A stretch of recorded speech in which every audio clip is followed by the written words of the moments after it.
O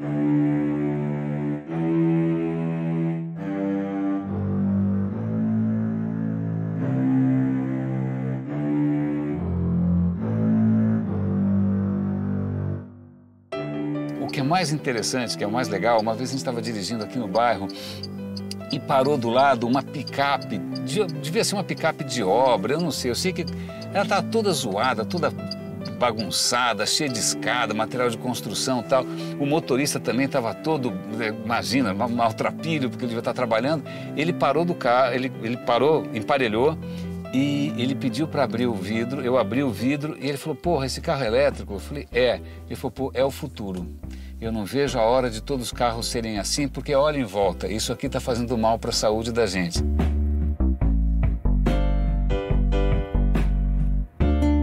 Por que a cidade é uma invenção humana? Imagine o número de outras invenções que a cidade proporcionou. Tantas, incalculáveis outras. Porque na cidade, quando você tem a vida do caçador-coletor, em que todos são responsáveis por encontrar alimento, processar o alimento, distribuir o alimento. Agora, na cidade, no mundo da agricultura, você tem um que planta, tem outro que colhe, outro que transporta, outro que assa, outro que vende, outro que come. E fica um que não faz nada, pensando em estrela. Como é que as estrelas se arranjam no céu? Que coisa engraçada, né? Então, esse ócio, esse não fazer, tudo isso faz com que a cidade venha a ser um condensador de ritmos de inovação como jamais houve nada parecido, quer no mundo da biologia, quer no mundo da física, no mundo da geologia. A cultura é um imenso acelerador, condensa e acelera imensamente todo esse tipo de criação de novas formas, novas invenções, novos modos de organização. A ideia de evolução, normalmente, ela oferece propósito. Não a darwiniana, que é cega. Essa dá desespero, não propósito, né? Mas a evolução tipo hegeliana, qualquer outra meio mais baratinha, tipo kardecista, é um tipo de evolução que oferece para você a ideia de que há um propósito. Qual é o propósito? Aprender, ficar melhor, se tornar mais inteligente, se tornar uma pessoa mais descolada, se tornar uma pessoa que sabe lidar melhor com a vida. Uma das coisas que as pessoas buscam naquilo que elas compram, nos lugares onde elas vão, no que elas comem, é significado. Elas procuram propósitos. Toda vez que eu tenho a ocasião de falar com o público, ainda mais, sobretudo com o público mais jovem, eu tento trazer bastante à tona a questão do impacto, a questão da responsabilidade que a gente tem. Porque o que acontece hoje em dia, para qualquer garoto, é muito fácil ele fazer um app. Ele está de cueca em casa, ele faz uma plataforma. Então, assim, a barreira de entrada para você criar alguma coisa diminuiu muito. Então, você vê, o próprio Mark Zuckerberg era um garoto na faculdade e tal. O que acontece é que, às vezes, você cria alguma coisa sem ter noção da caixa de Pandora que você abriu, porque você não tem maturidade para isso. E eu percebo que, muitas vezes, sobretudo na área de exatas, que acaba deixando um pouco de lado, às vezes, as questões mais humanas, mais humanísticas, falta um pouco alguém falar, olha, o que você faz tem impacto. O Satya Nadella, ele tem uma colocação que é o seguinte, a gente passou da hora em que a gente tem que se perguntar o que um computador pode fazer. A gente tem que perguntar agora o que ele deve fazer. Porque a gente já começou a ver a ressaca dessa história, a gente já começou a ver aquilo que era para ser, inicialmente, né, uma coisa iluminista, né, para justamente esclarecer as pessoas, empoderar as pessoas, a gente já está vendo que o que isso está fazendo, na verdade, pode ser polarizar, pode ser, de alguma maneira, embrutecer, dessensibilizar, isolar, né? Tem a questão toda da mentira, dos fake news e tal. Então, a gente já está percebendo os efeitos negativos. Então, eu acho que essa colocação do Satya Nadella é extremamente pertinente. Ele tem uma outra colocação que ele fala o seguinte, imagina, numa palestra de tecnologia, haja de maneira tal que as consequências dos seus atos sejam compatíveis com a permanência da vida humana genuína. Porra, eu acho legal. Né? É um cara que podia estar dando uma banana, sei lá, não está nem aí, bilhões de dólares. Era a história do próprio Mark Zuckerberg com Break Things Fast, né? Quebre coisas rápido. O que é isso? Você não pode fazer isso com bilhões de pessoas.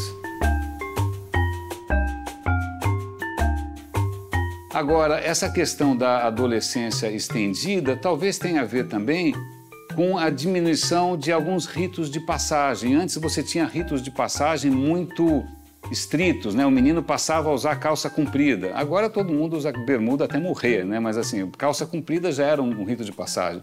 Você tinha ritos de passagem religiosos. Todos esses marcadores, né, esses milestones, esses marcadores do seu amadurecimento, eles foram se perdendo. Mesmo a relação que a gente tem hoje com filhos, que antes era uma relação de autoridade, ela acabou desmantelando e agora a gente tem que ter uma relação baseada no amor. E amor é uma coisa que é mais horizontal do que a questão vertical da autoridade. Então, eu acho que tudo isso contribui para que a gente, de alguma maneira, prolongue essa questão da adolescência perpétua. Tem uma questão interessante, eu li isso em algum lugar, que uma das diferenças entre nós e, por exemplo, um chimpanzé, se eu pego um bebê chimpanzé e um bebê humano, eles nascem mais ou menos com a mesma capacidade, né? Se você der testes, o desempenho é igual. E eles vão crescendo, continua igual. Acontece que o chimpanzé, num certo momento, o cérebro dele fala, tá bom assim, e aí ele não cresce mais. O ser humano, o cérebro prolonga essa etapa de aprendizado por mais tempo. Então, já é característico da nossa espécie a gente, de uma certa maneira, estender a infância ou estender essa etapa do cérebro, que é um pouco mais plástica, por mais tempo.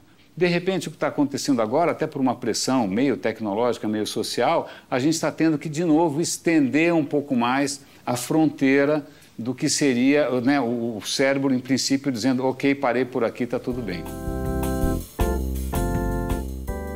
É uma geração que está absolutamente infantilizada e está cada vez mais retraída. Não saem menos de casa, tem menos amigos pessoais de carne e osso, mais amigos virtuais, dormem menos por conta desse uso desmesurado do celular, diminuição de jovens que querem dirigir um carro, diminuição de jovens, portanto, que querem sair, diminuição de jovens que saem de casa, ficam até, se estendem anos e anos, não querem sair de casa de jeito nenhum, diminuição das relações afetivas, são marcos extremamente importantes que estão falando de jovens que estão cada vez mais se retirando do contato com o mundo.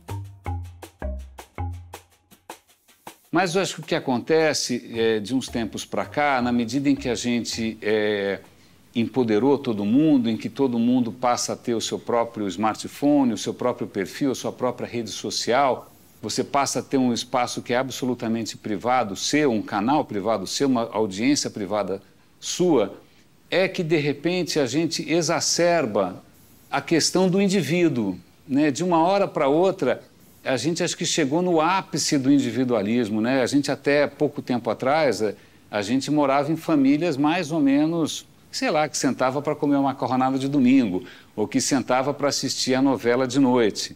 E esse cenário foi se diluindo não só por questões históricas também, né? Sei lá, comportamentais, mas se você pega a família hoje, mesmo que eles estejam na mesma mesa ou na mesma sala, está cada um com a sua própria tela. Você começa a perceber uma certa dificuldade de fazer concessão, ou uma certa dificuldade de se colocar no lugar do outro, uma certa dificuldade em ver o seu desejo de alguma maneira confrontado.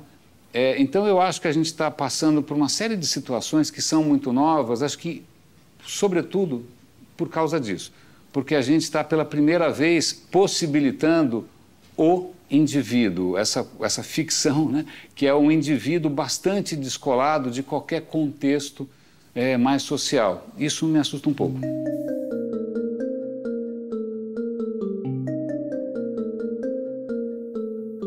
A partir da modernidade, o que começa a acontecer é que aquilo que pode ser verificado pelo método científico e atestado pela racionalidade humana é estabelecido como verdade, como verdadeiro. Aquilo que é da conta da fé, da religião, é quase que classificado como superstição ou questão individual. Surge, portanto, nesse momento, o indivíduo.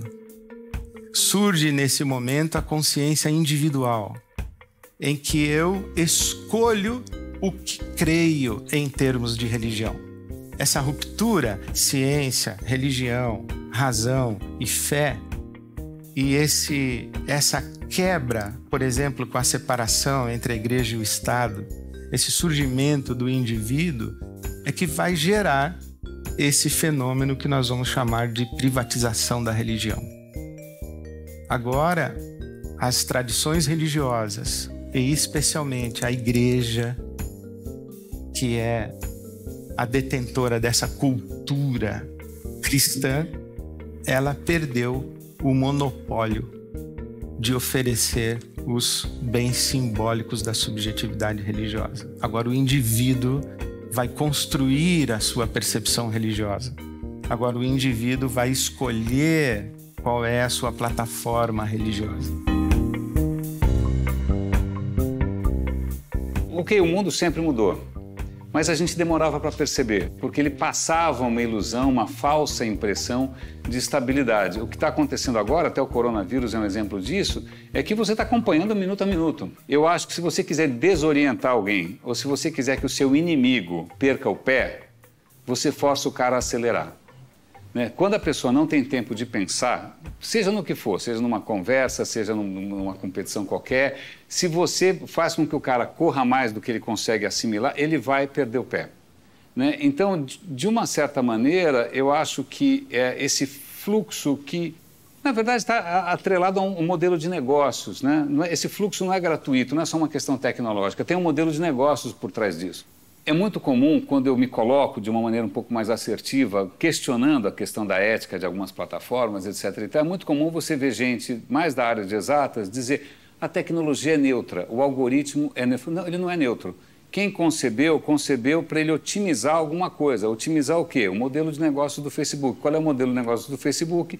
Que você fica o maior tempo possível conectado, entregando o maior número de informações e ele fica cada vez mais rico. Essa não é uma escolha neutra, que eles ficam ali naquele coisa de caça-níquel, que você fica o tempo inteiro esperando que venha alguma coisa legal, Economia da dopamina, do vício pela novidade. Então a gente foi hackeado. Só que isso eu acho que é em detrimento da capacidade nossa de digerir e de fazer sentido das coisas.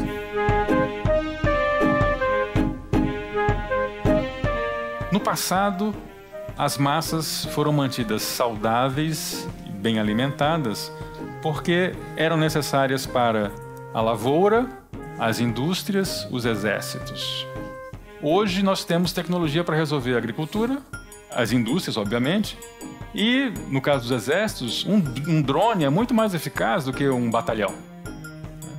Então, será que as elites detentoras da programação dos algoritmos elas concordarão em pagar impostos altíssimos para sustentar pessoas que jamais terão emprego? Essa é a pensata que o Harari propõe. Ele diz, olha, haverá uma massa que não vai ter o que fazer. E haverá uma pequena elite detentora do poder de programação dos algoritmos.